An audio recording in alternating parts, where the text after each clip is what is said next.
Dudar en voz alta, el podcast de EduSIAC. Un espacio para la reflexión sobre la praxis cotidiana. Hoy presentamos el primer episodio de la tercera temporada de Dudar en voz alta. María José, Alejandra, Perla, Sol y José de Jesús, integrantes de EduSIAC, nos comparten sentipensares, reflexiones e información sobre la garantía al derecho a la vivienda y las posibilidades para acceder a una vivienda digna. Las personas tenemos derecho a una vivienda adecuada, independientemente de la edad, la situación económica, la posición social o cualquier otro factor. Este derecho no solo hace referencia a disponer de 4 paredes y un techo donde encontrar refugio. También implica acceder a un hogar y a una comunidad segura para vivir en paz, con dignidad, salud física y mental. Bienvenidos, bienvenidas, bienvenides al episodio ¿Dónde voy a vivir? Hola, ¿qué tal? Estamos nuevamente en Dudar en voz alta, el podcast de EduSIAC. Estamos contentas porque este es el primer episodio de la tercera temporada de este espacio. Queremos darle las gracias a todas las personas que nos han acompañado a lo largo de las primeras 2 temporadas y a quienes nos escuchan a partir de ahora. Esperamos que este sea un espacio donde las experiencias que se comparten hacen eco, generan diálogo, reflexionamos, preguntamos, nos duele, lloramos, etc. Y bueno, pues bienvenidos, muchas gracias a los que están aquí, a los que los escuchan y a quienes estamos aquí en la mesa. Mi nombre es Majo, yo soy periodista, colaboro aquí con Educación y Ciudadanía. Y pues bueno, antes de pasar a presentar a quienes integramos esta mesa, les voy a contar un poquito de lo que vamos a hablar el día de hoy. El episodio de hoy se llama ¿Dónde voy a vivir? Pausa para llorar. Y tal vez es una pregunta muy utópica que puede generar muchas respuestas, pero de lo que queremos hablar, dudar, dialogar y llorar es sobre el derecho a la vivienda, el acceso a la vivienda, sobre la diferencia entre la garantía, el derecho a la vivienda y el acceso a un crédito inmobiliario para comprar una casa o a lo que sea necesario para hacerse de una casa. Pero pues yo creo que podremos empezar con esa pregunta: ¿por qué nos preocupará tanto? ¿Por qué sufrimos tanto? ¿Por qué traemos en la mente la pregunta ¿dónde voy a vivir? Y bueno, voy a ceder la palabra a quienes estamos aquí en esta mesa para que nos podamos ir presentando muy brevemente. Pues hola, yo soy Alejandra Baldovín y pues me sumé a esta mesa sobre todo porque yo veo tan lejano la posibilidad, o sea, me preocupa tanto y a la vez me pone como en una especie de angustia generacional, no sé cómo decirlo, ¿no? O sea, yo veo como lo que pudieron hacer mis padres, mis abuelos en términos de adquirir suelo y construir sus casas, y como lo veo tan lejano que me produce una angustia irresoluta en mi vida. Hola, gracias por escucharnos una vez más. Yo soy Sol y bueno, yo propuse este tema justo porque fue algo que salió en una sesión de terapia con mi psicóloga, en donde yo expresaba que era una necesidad que me daba, o sea, a la que no puedo acceder, pero que me daría tranquilidad en este momento de mi vida. Y pues, desgraciadamente es algo que, igual que Ale, ¿no? Lo veo tal vez lejano o incluso imposible. Hola, ¿qué tal? Yo soy Perli. Un poquito hablar de esto, creo que pues mucho coincido con las chavas, ¿no? O sea, siempre está el tema ¿dónde voy a vivir? Vivo en un espacio pero que sé que no es mío, entonces está siempre la preocupación constante de generar cómo voy a tener ese patrimonio, y pensando también que tengo familia, qué patrimonio le voy a dejar a mi hija. Entonces también ahí creo que eso siempre está como bien constante. También creo que es un tema que siempre se lleva a la psicología, o sea, con mi psicólogo también, de muchas otras cosas que pues más bien son cosas estructurales que ahí están y que afectan en lo emocional, en lo económico, en todos los aspectos de mi vida. Hola, yo soy Jesús y pues creo que la principal preocupación al respecto la he tenido cuando haces cuentas de tus gastos del mes. Pues ese cálculo o ese ajuste ya dices, bueno, a lo mejor pues ya me aviento a comprarlo, pero las opciones son así como que muy gandallas y no te dan como tranquilidad, ¿no? También coincido ahí con ustedes. Pues sí, yo creo que, bueno, yo me presenté al inicio también, pero no hablé sobre esto. Yo creo que a mí también, a mí me pasan dos cosas. Una, esta que ustedes ya contaron, ¿no? Que tiene que ver con la realidad que estamos atravesando todos, que atraviesan mis amigos, pero también con la de mis padres. O sea, como el haber podido ver lo que implica, de repente, no contar con el patrimonio o contar con él y perderlo, y pensar en el largo plazo, ¿no? Sobre todo, que esto es sí curioso, ¿no? Porque creo que hay como esta idea de que porque a lo mejor somos jóvenes, no pensamos tanto en el futuro, pero creo que en realidad estamos pensando un montón en el futuro, y esta es una de las cosas que más tenemos como en la mente, ¿no? Yo recuerdo cuando planteamos la lista de temas, creo que probablemente este fue el tema que tuvo como más, como más manitas arriba, y no sé, como que había un ambiente así de abrazo comunitario a todos, porque es algo que nos duele a todos, ¿no? Y que justo, pues, como un proyecto a muy largo plazo que al final creo que no sabemos si lo vamos a poder echar a andar y cómo lo vamos a poder echar a andar, y eso involucra no solamente creo que la realidad que nos atraviesa, sino, o sea, como todas estas cosas que estamos planteando, ¿no? De qué nos duele y todo, sino incluso el ABC, ¿no? De saber cómo plantearse paso 1, paso 2, paso 3 para llegar al momento en el que tenga la llave de mi casa y no sea porque tengo que pagar la renta, ¿no? Entonces, bueno, vamos, no sé si alguien quiere agregar algo más en este punto. Si no, pues a lo mejor hablar de eso, ¿no? ¿Qué consideramos el derecho a la vivienda? En mis grandes exploraciones, lo que pasa es que hubo un tiempo en el que quizá me clavé un poquito, una noche de ansiedad me clavé en el tema.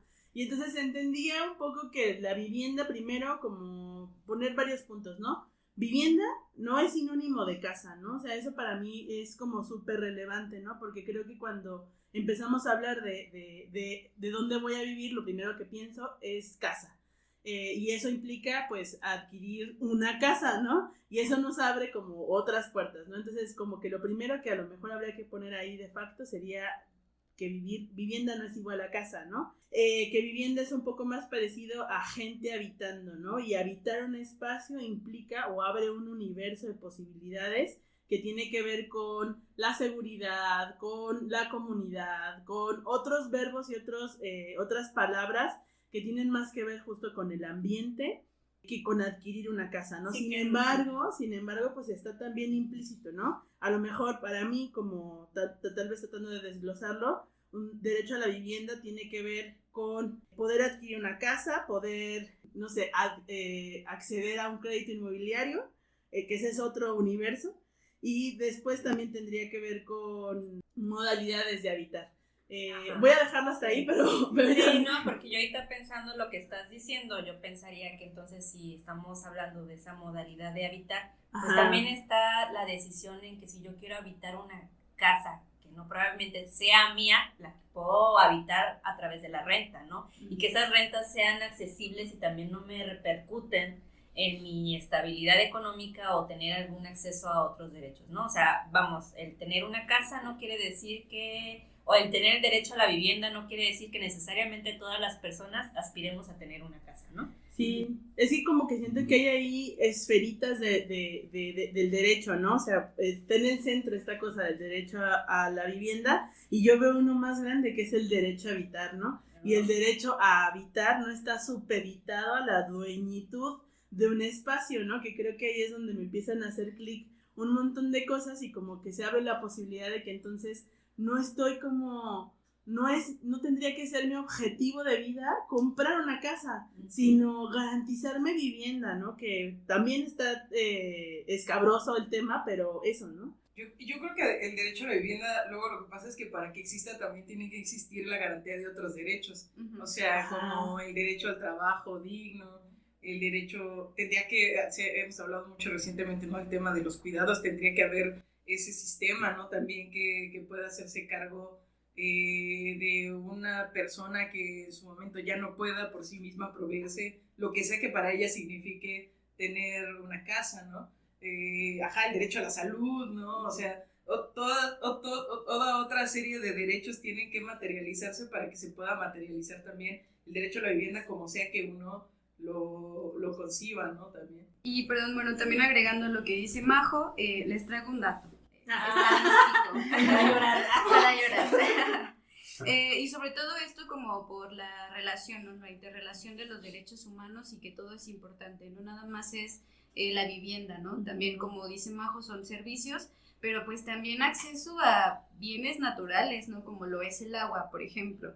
Y bueno, en 1950 la población estatal se concentraba, bueno, el 14% de la población estatal vivía en la mancha urbana, ¿no? En el Valle de San Luis Potosí. En el 2020, este porcentaje se incrementó al 41.3% de la población. O sea, más de casi la mitad de la población de San Luis Potosí, o sea, del total del territorio del estado, vive en esta mancha urbana. Vivimos aquí, ¿no?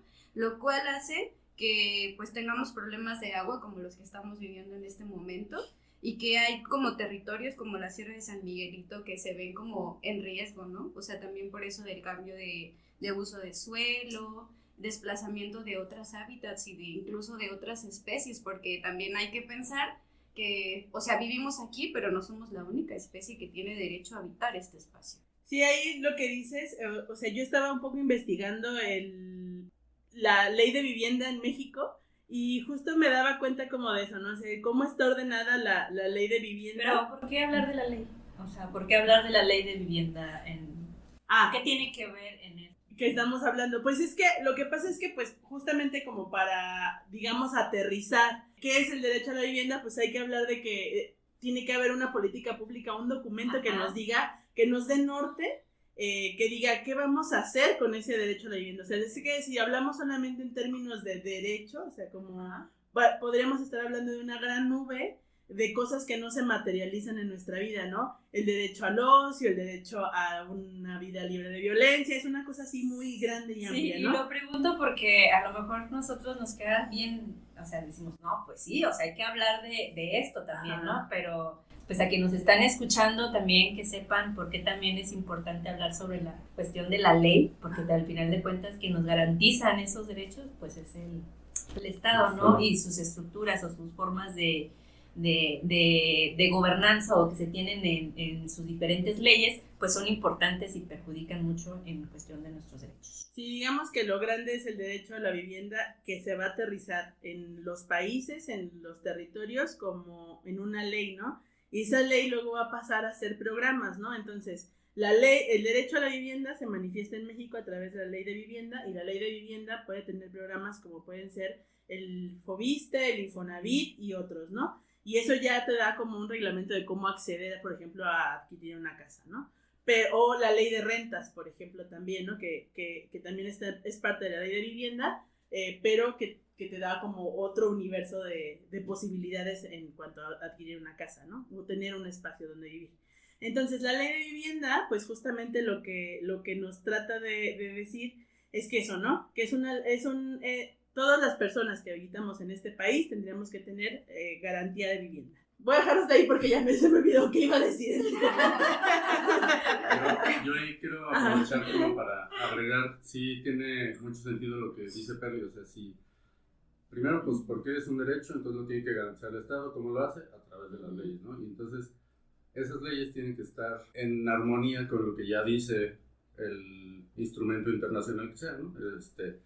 Que en ese caso, como es un DESCA, pues es parte del PIDESC, ¿no? Pero entonces te dice que para que sea un derecho a la vivienda, el Estado tendría que garantizar ciertas cosas como ya a huevo, ¿no? Primero, seguridad jurídica de la tenencia, o sea, lo que decían también, que yo me sienta el dueño de ese lugar, aunque no sea el propietario, no pueda hacer ganancias ni venderlo, pero yo sé que puedo tener a dónde llegar porque estoy pagando, aunque sea renta o pagando mi casa. Otra es que también para que sea considerada una vivienda tiene que tener servicios, o sea, si nada más tenemos un lote ahí techado y unas rejas, y los animales, pues no, en realidad no tienes luz, no tienes agua, no tienes gas, entonces no está cumpliendo con esos requisitos de la vivienda. Ajá. Cómo cumplan las viviendas del Infonavit, ser habitables, ¿no? Tener un espacio suficiente, que puedas estar desarrollándote con tu familia. Otro es que sea asequible, o sea, que sea costeable con los niveles de ingresos de la población. Y también tiene que ver con lo que decían, que no puedes a veces no puedes pagar esas rentas, entonces pues tampoco está cumplida. Ahí la tarea del Estado sería eso, ¿no? Fijar un tipo de interés o un precio máximo a ese tipo de viviendas, etcétera. Que sea accesible, eso sí tiene más que ver con que, pues, si tienes alguna discapacidad, tengas el ambiente propicio para poder llegar a ese lugar, o si son niños, que no estés ahí pegado a un centro de reclusión o a un bar o algo así. La ubicación, que también es algo que debería de garantizar con los planes de desarrollo, y la adecuación cultural, ¿no? O sea, no vamos a poner el tipo de casas que usan en Estados Unidos aquí porque pues, ni los materiales ni el ambiente son propicios, ¿no? Entonces todo eso debería de estar metido en esa ley, y por eso sí es pertinente, ¿no? Que se armonice con todo lo que el mundo ha dicho que debe ser la vivienda. Sí, justo. Gracias, tío, porque justo lo apunté así como que como desde esa perspectiva de Esca que implicaba la vivienda, ¿no? Y que ahí abre como esas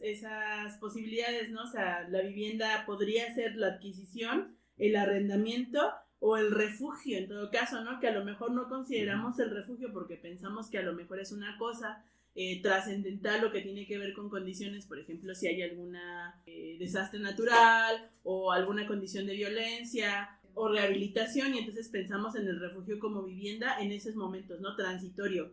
Pero para algunas personas, incluso yo diría para muchas generaciones que no pensamos tener hijos, que somos únicos, o sea, como personas solas, sin una red a lo mejor siempre tenemos una red, pero digamos como va a llegar un punto en nuestras vidas en el que vamos a requerir justo apoyo apoyo de vida, exactamente. Y pues el refugio tendría que ser una de esas posibilidades, ¿no? O sea, como los asilos y otros donde otras personas puedan proveerte cuidados, ¿no? Yo creo que a lo mejor a partir también como de estas reflexiones podríamos preguntarnos eso, ¿no? O sea, ¿quiénes de todas estas ideas que hemos colocado aquí sobre qué es la vivienda, por qué tenemos derecho a ella, justamente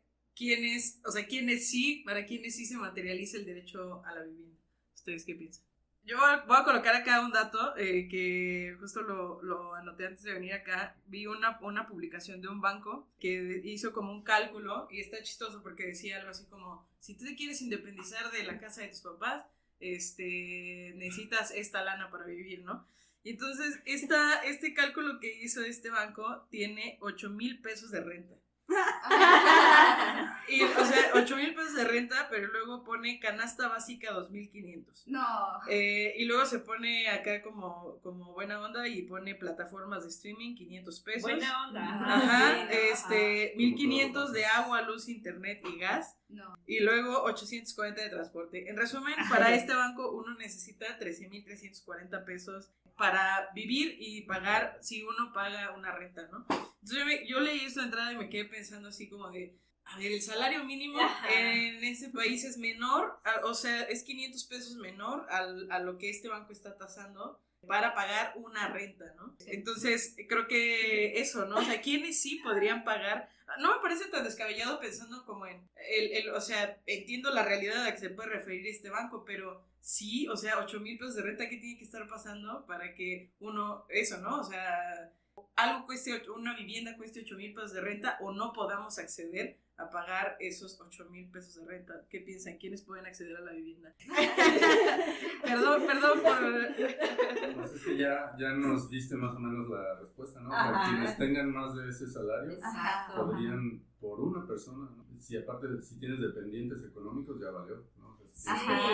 Y pensé también que siempre es pensar en tener como esos números pensando en renta, en canasta básica, como si las personas pudiéramos vivir meramente de eso, ¿no? Ajá. O sea, ¿dónde está mi dinero salud. para ir, para socializar? Nuestra salud considerada ahí.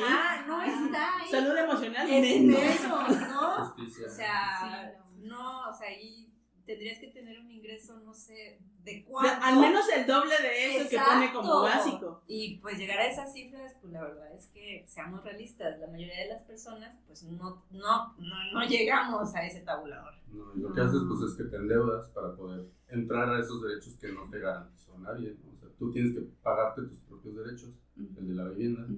Y entonces, ¿quiénes son los otros? Los que no tienen derecho a la vivienda ni siquiera rentada, ¿no? O sea, son personas en situación de calle. O tal vez, pero no tienen a dónde llegar, ¿no? O sea, ni siquiera rentando, ni refugio, ni nada, ¿no? O sea, están totalmente fuera del espectro legal y hasta terminan siendo levantados por la policía, llevados a otros lados o están en riesgo de cualquier evento. Y No siento que tenemos.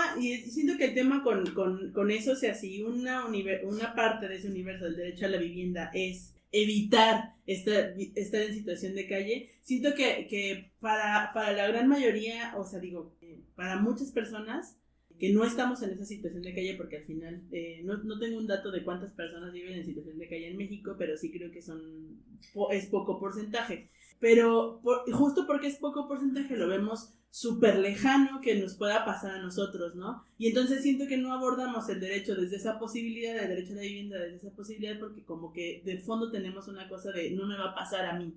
No voy a ser yo quien va a estar deambulando por las calles, ¿no?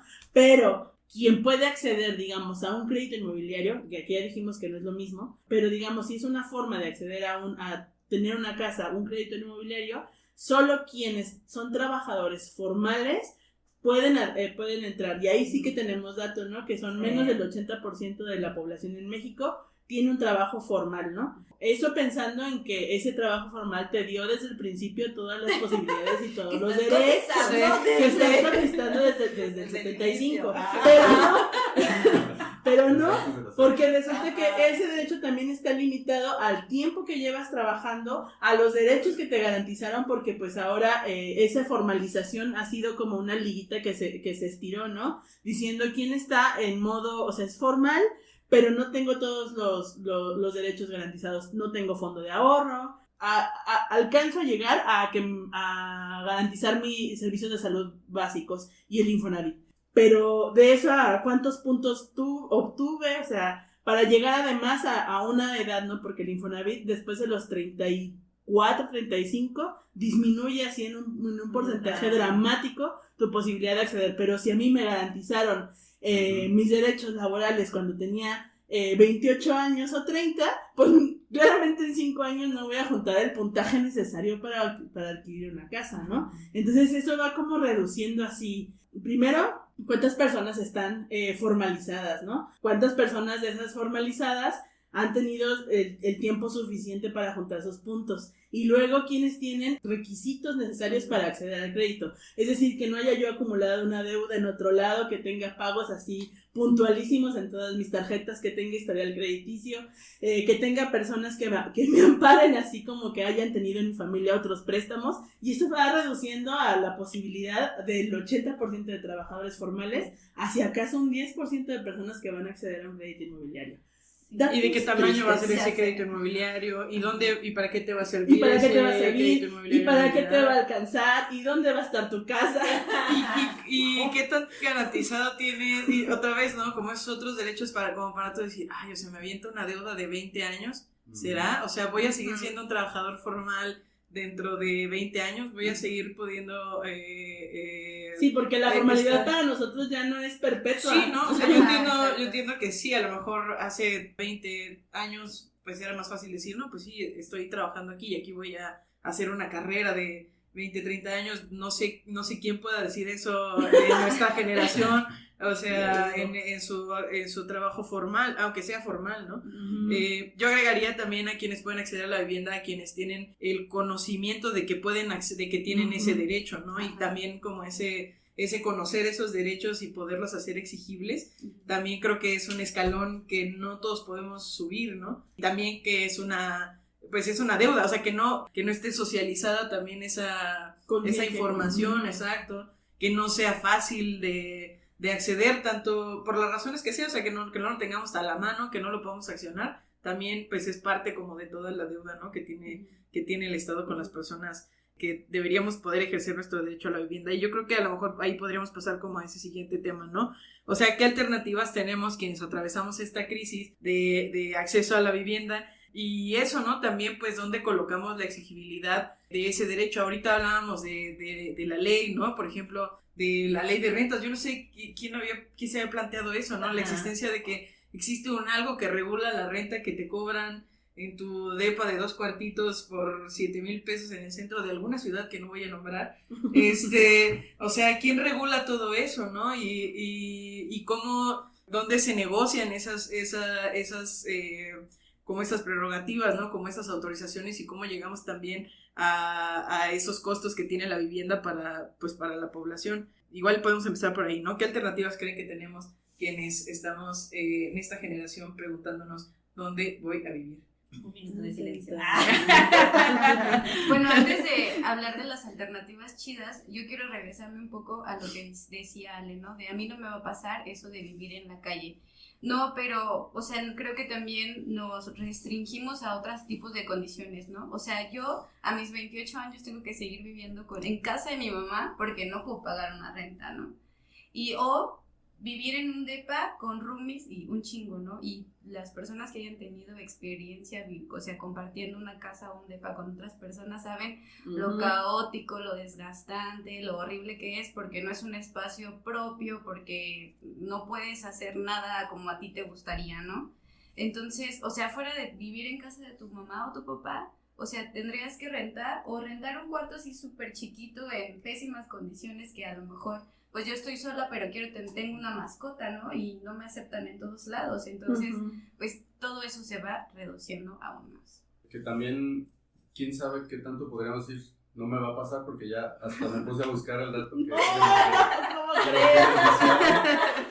y son en México, según el CEPAL, la Comisión Económica para América Latina y el Caribe, o sea, 14 millones de personas en condición de calle en México, 15.9 millones que viven en piso de tierra y techo de lámina, y aparte 25 millones que no tienen acceso a servicios, o sea, sí, casi la cuarta parte de las personas tienen alguna de esas fallas de vivienda. Sí podríamos ser. No. Para más placer. Más difícil para pensar en las alternativas. Creo que nos lleva ahí. ¿Será una alternativa? No lo sé. Creo que nos lleva ahí porque justo en alternativas presentes, o sea, del presente está justo la renta, ¿no? O sea, siento que esa es una de las cosas. Y que eso nos lleva a otro tema escabroso que ha sido últimamente nombrado, popularizado en redes sociales, que es la bonita gentrificación. Y entonces, ahí yo también encontraba un bello dato en esta vida que decía que el 30 de octubre del 2022, México firmó un convenio con Airbnb y la UNESCO para fomentar el turismo creativo y como la estadía de nómadas digitales. Y entonces al gobierno de México con la UNESCO y Airbnb. Fue el gobierno de la Ciudad de México, creo. Ajá, sí. Porque me acuerdo que fue Claudia Sheinbaum la que suscribió ese. Ay, perdón. No, pues la que va creciendo. Cierta candidata. No se preocupen. Sí, ella fue la que firmó ese acuerdo. Y no sé si al final se mantuvo en pie, porque hubo bastantes protestas en torno a ese tema, ¿no? Justo porque, pues eso tiene un chorro de implicaciones, ¿no? No solamente el alza, ¿no? De los costos de la vivienda para las personas que viven ahí, el desplazamiento, con el consiguiente detrimento a la calidad de vida de esas personas, ¿no? O sea, irte de vivir, si vivías a media hora de tu casa, ahora vives a 2 horas, y lo mismo, ¿no? A lo mejor no en las mismas condiciones de acceso a los servicios, pagando lo mismo que pagabas antes, o sea, te fuiste más lejos, pero no pagas menos, y yo creo que también hay un rollo con la gentrificación que tiene que ver con cómo estas personas que viven en esos espacios, pero como que no tiene sentido de pertenencia, de alguna forma tampoco están como preocupados por mejorar las condiciones de ese lugar, ¿no? Sí, claro. Y entonces, a mí me pasó en una conocida playa muy pues no sé, siento que atraviesa como por ese proceso, y había lugares muy lujosos, como hoteles muy lujosos, pero salías a la calle y así, las calles sin pavimentar, basura en las calles, encharcamientos. O sea, era como raro, ¿no? Y pensaba como, pues, ¿quién exige servicios en estas calles, ¿no? O sea, ¿quién exige mejores condiciones de vida? Si estas personas solo vienen al hotel, vienen a la playa y se van a sus casas, ¿no? Sí, es como el encarecimiento de otros derechos, ¿no? Pensando en la comodidad de los tomadores de decisiones que dicen, pues, estas personas también son transitorias en esta ciudad, ¿no? Ajá, entonces no son ciudadanos como tal, ¿no? Y pues eso, ¿no? O sea, como como regresando ahí al tema, o sea, es que para muchas personas la renta va a ser la única alternativa o la alternativa más clara el resto de nuestras vidas, ¿no? Y entonces siento que... Y la renta en el mejor de los casos solo para ti, o sea... La renta en el mejor de los casos solo para mí. Porque si no, pues la renta acá el co-living. Sí. El co-living. Sí, exacto. Y pues eso implica como ir poniendo al centro también eso, ¿no? Como quién regula, cómo regula, no sé, incluso como las propias decisiones de todos aquellos que no están regulados, ¿no? Porque pues hay una mayoría de personas que rentan sus casas que ni siquiera saben que existe, o sea, a lo mejor se fijan para construir sus contratos, pero pues yo el otro día analizaba mi propio contrato de renta y me daba cuenta de que hay un montón de cosas ahí que no deberían de estar, ¿no? O sea, como el hecho de que los arreglos estructurales de la casa corran por mi cuenta, ¿no? Yo decía, ¿qué? ¿Pero por? O sea, la ley de arrendamiento dice que eso tiene que ser de la persona que es dueña de esa casa, ¿no? Pues simplemente pagar la renta en efectivo, ¿no? Ajá, sin que tengas un comprobante que puedas Exacto. deducir, porque como trabajadora podrías deducirlo. O decirte en el mismo contrato, sabes que no te puedo yo, o sea, si no me pagas o sea, no me puedes tú condicionar el pago de la renta, aunque yo no te haya arreglado los defectos que tenga la casa, ¿no? Ajá. O sea, tú dices, entonces, ¿cuándo me los vas a arreglar si yo no puedo yo decir no te puedo pagar? O sea, tú a final de cuentas quieres tu lana, ¿no? Y otras figuras como buitrecillos, muy listillos como las inmobiliarias, Ay, u otras figuras que luego se inventa la gente para decir yo administro este edificio y entonces tienes a 3 personas, ¿no? El dueño del inmueble, la inmobiliaria que le está administrando al dueño del inmueble y el administrador que le está siendo como vaso comunicador a la inmobiliaria contigo que rentas, o sea, hay 4 personas involucradas para un proceso que debería ser entre 2 personas. O sea, y ahí hay comisiones, ¿no? O sea, porque hay que garantizar los sueldos de esas personas, no solamente de la persona que te renta, sino de todos los buitrecillos del medio, ¿no? Sí. ¿Y quién debería regular eso, no? O sea, yo colocar otra vez el tema ahí, ¿no? O sea, ¿quién debería... o qué tan exigible es eso? O sea, que si tú dijeras mañana, voy a rebelar contra este contrato de arrendamiento, pues vaya, no se me van a decir. ajá, ¿qué Búsquese otra alternativas tienes realmente de construir un contrato de arrendamiento que te favorezca, ¿no? O sea, no porque tú quieras hacer lo que tú quieras con el inmueble, ¿no? Sino porque, pues eso, tú estás simplemente tratando de ejercer tu derecho de habitar un espacio digno, ¿no? O sea, Sí. ¿qué vas a hacer? Oiga, yo no puedo pagarle los desperfectos estructurales a su casa. Adiós. O sea, Sí, exactamente. ¿quién debería intervenir ahí, no? O sea, ¿y qué tan posible es que hagamos que intervengan esas personas? Pues no sé si quieran ir cerrando, pues no sé, el tema para ustedes. ¿Qué se llevan, qué piensan, qué alternativas creen que tenemos, ¿no? Justo para poder, pues no sé si acceder a este derecho, no sé si están a corto plazo, por lo menos para colocarlo como una exigibilidad, como una deuda pendiente. Bueno, así como alternativas que te da alguien que tú llegas con esa persona de estos listillos intermediarios y dices, pues yo quiero vivienda, te van a dar lo normal, pues puede ser que la compres y te endeudes con varias modalidades a diferentes intereses, o si no, que la rentes y caigamos en esta otra, ¿no? Y creo que otra alternativa, pues es parecido a lo que decía Sol, pues tener estos círculos o estas redes donde puedes no rentar, sino llegar a acuerdos con ciertas personas, que sean familiares, que sean amigos y demás. Pero pues bueno, las 2 alternativas principales como para tú poseerlas, hacíamos hace rato un cálculo y es incluso más alto el que nos presentabas al inicio, o sea, tendrías que pagar. Si hoy en día han subido tanto, ¿no? Y esta burbuja que lleva 2-3 años y va para más, una casa que antes, hace 10 años, te costaba 600,000 pesos, ahora ya está en 1 millón. Y si sacas un crédito, vas a terminar pagando cerca de 3 millones, ¿no? Más o menos, depende si es banco, si es Infonavit, si calificas porque tienes formalidad y entras al Infonavit, o si vas por la vía informal, pues es donde te agarran los bancos, ¿no? Y los créditos. Y entonces, sacando esas cuentas, si terminas pagando 3 millones, y lo divides entre 20 años, tendrías que pagar 12,500 de ese puro crédito.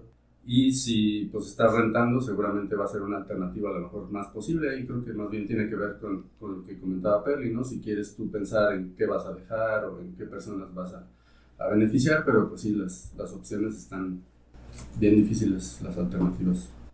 Hablando, colocando el tema, pues hablaban como de estas cooperativas, ¿no? Pero también es complejo, ¿no? O sea, siento yo que cada uno va formando su familia. Entonces también en pensar en estos espacios pues, implica justo cómo es que esas personas se van a estar involucrando, ¿no? O qué acuerdos o qué cosas son las que vamos a colocar al centro, y es difícil llegar a acuerdos, ¿no? O sea, yo no sé, yo no he visto, la verdad, no puedo decir una alternativa porque es muy complejo. La verdad yo no lo veo como algo muy sencillo, ¿no? Y que más bien ahí, como dice Tío, ¿no? O sea, está ahí como o te endeudas o sigues como hasta ahora lo has hecho, ¿no? Ahí sobreviviendo a tener un techo, ¿no? Pero, no sé, yo no lo veo, chicas, yo no lo veo. ¿Qué piensas? No lo veo. Bueno, yo también, escuchando a Tío, pienso que en el perfil de esas personas que pueden acceder a una casa se nos olvidó aquella gente que hereda, ¿no? Pienso que a nuestras abuelas, a nuestros abuelos, a nuestros papás, a nuestras mamás, les hizo falta un chingo de educación, de cuidado de patrimonio familiar, ¿no? Porque, por ejemplo, yo pienso en un terreno que mi abuela tenía enorme, que lo vendió porque está hasta la chingada, ¿no? Y ahora, 20 años después, la ciudad ya llegó a ese espacio, ¿no? O sea, ya pudo haber sido un lugar que lo pudo haber repartido y ya hubiéramos podido construir y habitar ese espacio, ¿no? Pero no se piensa futuro, o sea, no se piensa que puede ser, o sea, que es una posibilidad, ¿no? A lo mejor no para ti porque sí está lejos y tú estás acostumbrada y tienes derecho de vivir en donde tú quieras, pero a lo mejor tus nietas, tus hijas, lo que sea, van a ocupar un espacio, ¿no? Y se pueden ir a ese lugar. Y que también tener una casa pues no te asegura nada, ¿no? Porque es un bien que se deteriora y que hay que mantener, y que mi mamá tiene una casa que es inhabitable, ¿no? Y que además también ni hablar en el lugar en donde está, pero, o sea, nadie puede vivir ahí, ¿no? Entonces, ¿de qué sirve? Porque terrenos y casas hubo, ¿no? Hace mucho tiempo en la familia, y ahora pues nadie las puede disfrutar realmente. Yo voy a resumir mi participación en 4 verbos: incidir, exigir, ocupar y organizar. O sea, ocupar sobre todo. No, incidir, siento que hace mucha falta como explorar cuáles son nuestras leyes de vivienda, cuáles son los mecanismos que nos rigen, como apropiarnos de esos conocimientos, ¿no? O sea, como decir, sí es mi ley de vivienda y yo puedo modificarla porque no responde a las condiciones actuales de mi economía y sistema en el que vivimos, ¿no? O toda una generación o varias generaciones. Entonces, creo que sí, para mí es, o sea, no es necesario no olvidar el camino de que no solamente buscar estas alternativas para que se encarezca el derecho más, ¿no? Sino más bien volverlo a colocar al centro y decir es nuestro y se vale como recortarlo, moverlo, pegarle nuevas cosas, ¿no? Exigir que se regulen las rentas, ¿no? O sea, es así, para mí es así, está en el centro, ¿no? O sea, no puede ser posible que sigamos viviendo ahí, ¿no? Donde las rentas están más arriba de nuestros salarios mínimos, ¿no? O sea, no, es ilógico, completamente ilógico, ¿no? Mi lado más anarquista sí dice ocupar, o sea, y a lo mejor no es algo que promovamos desde Educación y Ciudadanía, pero sí yo sí lo promuevo.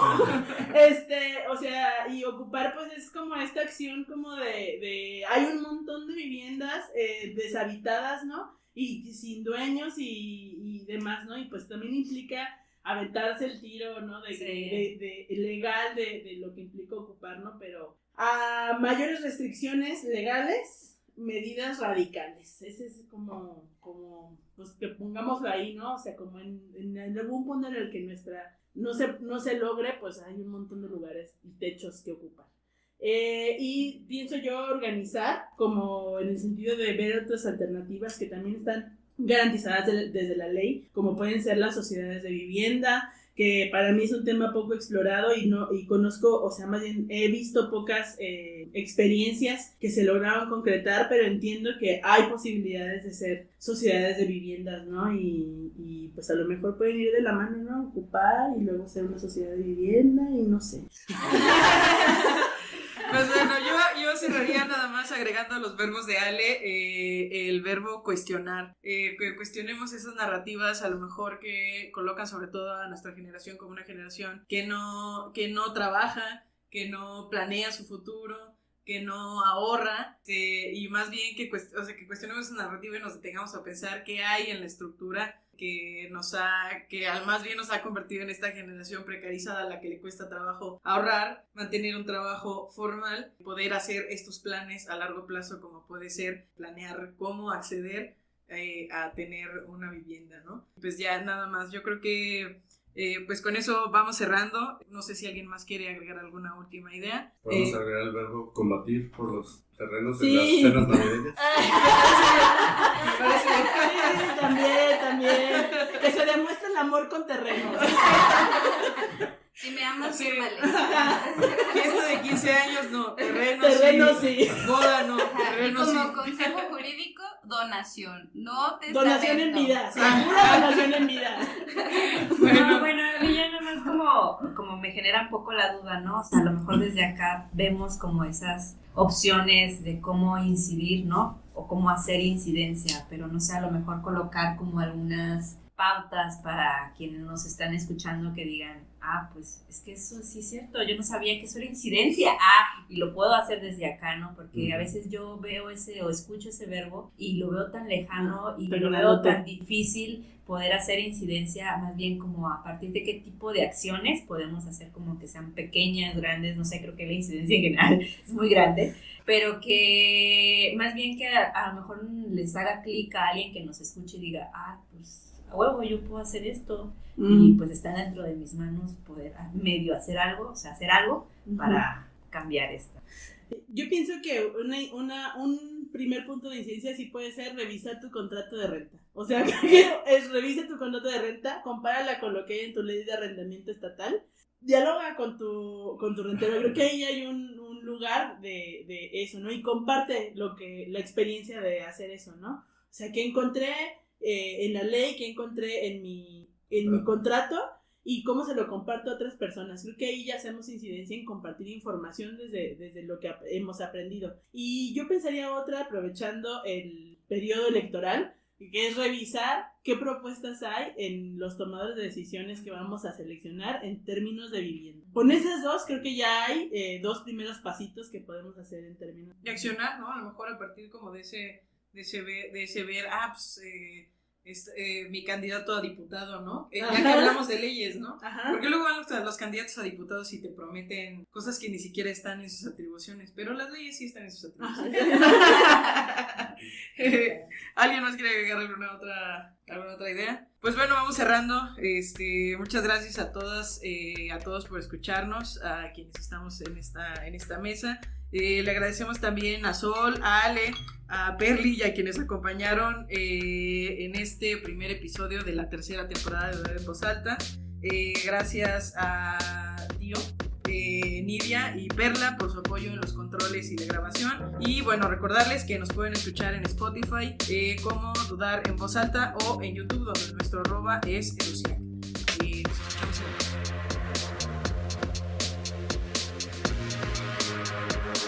Dudar en Voz Alta, el podcast de Educiac. Síguenos en nuestras redes sociales, @EduciacMX en Facebook, @Educiac en Instagram, YouTube y X. Escucha todos los episodios en Spotify y YouTube. Dudamos para encontrarnos, para reconocernos y sabernos distintas. Dudamos porque sabemos que cuestionarnos nos hará transitar por nuevos caminos.